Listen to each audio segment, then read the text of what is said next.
The other day, when you were here about 90 days ago, Yeah. I posted a picture and then I had another of my friend clients message me and it's like, oh, so I see you take everybody to a sale. That creates I an was like, expectation. it was like, tell us much, you know? You haven't been down in about a year, so what do you expect? You That's know, I gotta right. go to Estelle's one way or another. It gives you a good excuse to go to Estelle's Yeah. when we're in town. Yeah. Like you need an excuse. Yeah. Well, it's always just such a lovely location to be at. I mean, right now the sun isn't out like that. It's usually very clear and nice, but yeah, but it's been a pleasure hanging out with you guys. Oh, yeah. I've lost track of how many Estelle's breakfasts we've had. We've had a few now. At least a half a dozen. It Yeah. seems like it. Dozen. For the people that are watching, Rebecca and Mr. Barry, they have been my clients for about 2 years, right? Yeah, that's hard to remember. 2022. Yeah. Yeah.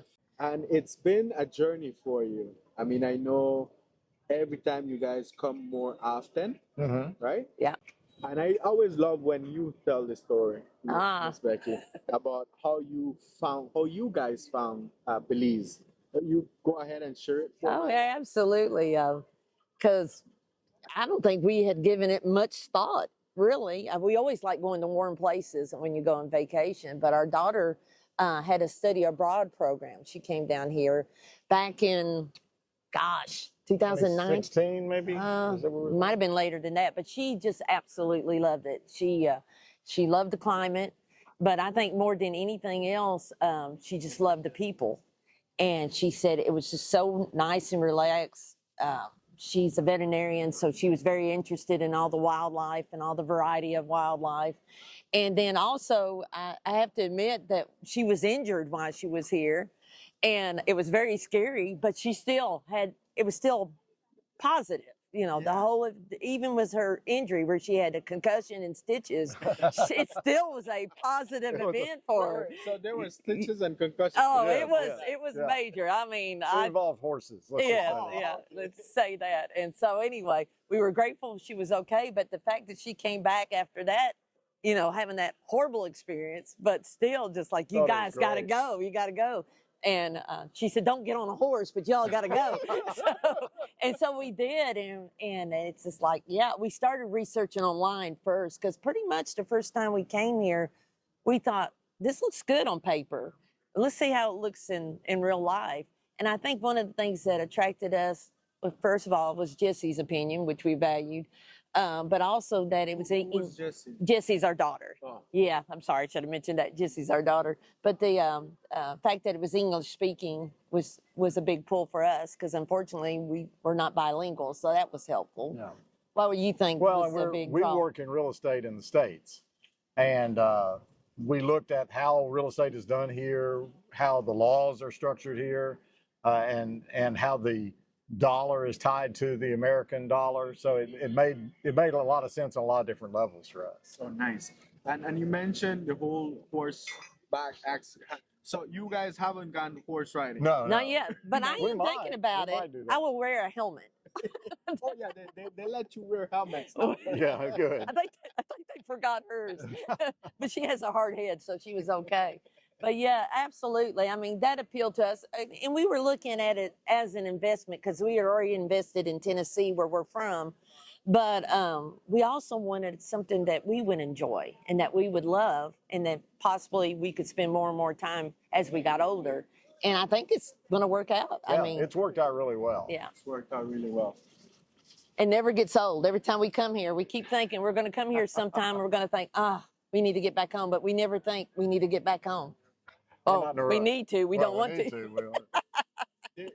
You need to, but you don't want to. Yeah. That's a big difference. In these last 2 years, I know you guys have gone to the mainland. You've discovered other Yeah. places. We actually were, a little bit considering something else somewhere else. Yeah. Tell us what has been your overall view on the entire country, and does San Pedro still fit in as your, like, you guys are happy because this is where you settled first? Yeah. Or was there a change of mind, like, oh, maybe we should have settled there, or maybe we should have done this? We thought a little bit, because we thought a little bit about Placentia. Yeah. And I don't think we really thought about the mainland too much. We're really drawn to the water, to the coast. So And like you said, San Pedro was the first place we came, but we did spend some time in Placentia. We worked with one of your colleagues there. We looked at real estate there. We went to San Ignacio and visited, stayed in the jungle in one of the jungle lodges. And it was great, but it did reinforce that we like it here. I think we like San Pedro partly because it's really accessible. You've got the option of the airlines, or you could take a ferry to get here. So, from the standpoint of rental income, it just seems more accessible to people from the States or from other countries that are going to come into Belize. Absolutely. And you mentioned something, that kind of introduces you as real estate agents. You guys are real estate agents back in Tennessee. Tell me, what was your perspective when you started digging into real estate here? How does it differentiate from the U.S. market? Where the sun's coming out. Yay! What was your overview on Belize, comparing it to what you are familiar with in the States? I think just finding out information about individual properties or about the market in general, because at home we have the MLS, the multiple listing service, which, they pull online sites pull from that. So your layperson, your consumer can get on and pull comps, compare prices and how long things. You can't do that here. We really relied on somebody who's from here that knows the market. And I think that was the biggest difference. Do you think that was? Yeah, that really is. Just the fact that, and we'll tell people back home too, you really need a buyer's agent representing your interests. I feel like it's even more important here.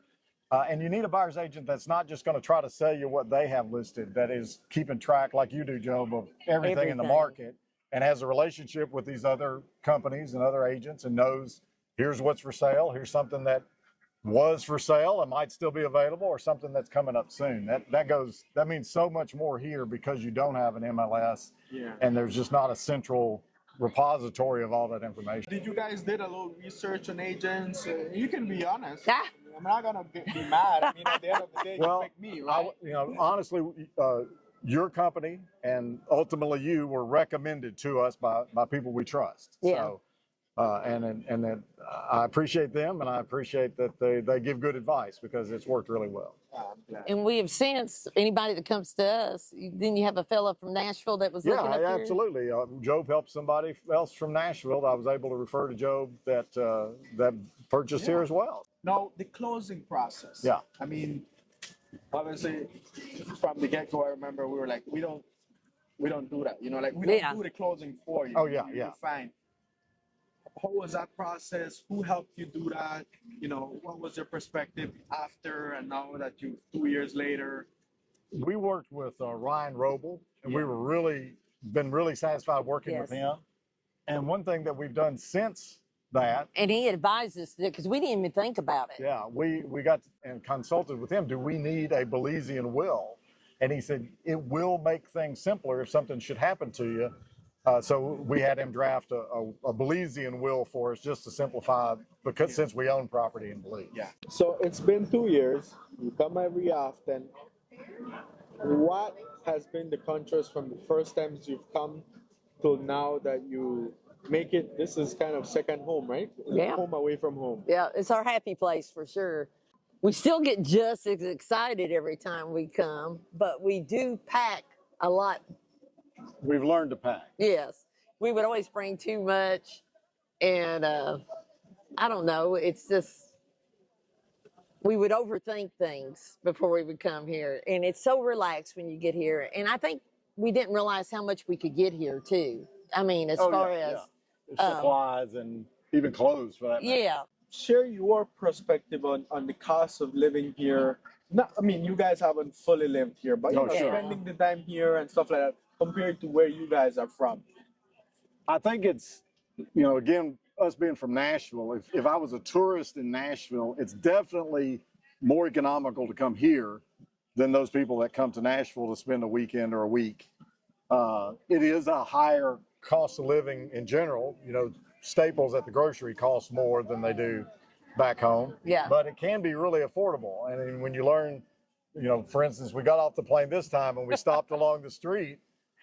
We stopped at a market and we bought a bottle of creamer. Okay, that costs $13 US. So it's Here? Yeah. yes, Okay. that's probably 4 times what we would pay at Walmart in Tennessee. Yeah. Yeah. But The we stopped food. and got lunch, 2 lunches to go, rice and beans, or plantains, The and chicken. stewed chicken, stewed pork. Both of those lunches together were $11. So we spent less, and we ended up Creamer? eating that for lunch and for Yeah. dinner because it was so much It was food. so much. So yeah. As far as a tourist destination, yeah, it's expensive like a lot of tourist destinations, but you can live pretty inexpensively here, you know, if you need to budget. All right. And finally, you know what? I'll makes it work. ROI. What was your perspective coming into, buying a condo here in Belize? And when it comes to the ROI, what was your perspective on it? And then now, 2 years later, what has it been fulfilled? Give us a little overview of that. When we bought, we made a conscious decision. We did not want to count on rental income from our unit. And let me ask you something quickly. What had you heard about ROI? We didn't have a preconceived notion No. because we had started out looking just for a place for us to go. And we looked at Florida, we looked at Puerto Rico, we started looking at other islands before we landed on Belize. But we decided we're not going to count on rental income. And part of that was we were right on the tail end of COVID.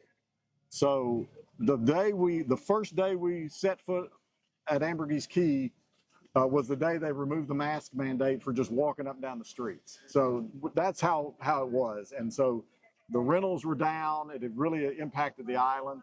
So we decided we're going to buy something for ourselves. If we make rental income, great. Well, as it turns out, it's done very well. 2024 exceeded 2019, and 2025 is looking great, and today looks pretty good too. So it has worked out as far as return on investment. It's paying for itself, so to speak, and we believe that we've already built a fair amount of equity in what we purchased. So you can't really predict what's going to go with the economy here, what's going to go with the economy in the U.S., but we've been real satisfied with the investment. Well, I'm glad to hear that. But I think it's time for us to order actual breakfast. Oh yes, that'd be We're great. chit-chatting. So here's Rhonda. Well, I mean, I always do Estelle's pictures and stuff like that in my Facebook group. Yeah. And it always just blows up because I mean, while you can go and hang out in many beachfront places, I mean, Sure. Estelle's always gives you that melancholic, Yeah. It's island time. You're sitting by the beach, and it just doesn't get any better than that, right? It does not. And I'm glad you guys have had so far really good experiences. You've enjoyed your time in the island, and hopefully you'll have a couple more years to go. And down in the descriptions below, the first link will be one to contact with me if you're planning to sell. The second link will be if you're wanting to buy. Additionally, if you'd like to be in the mailers for my market updates, all of that will be in the descriptions below. Thank you for watching, and we'll see you on the next one.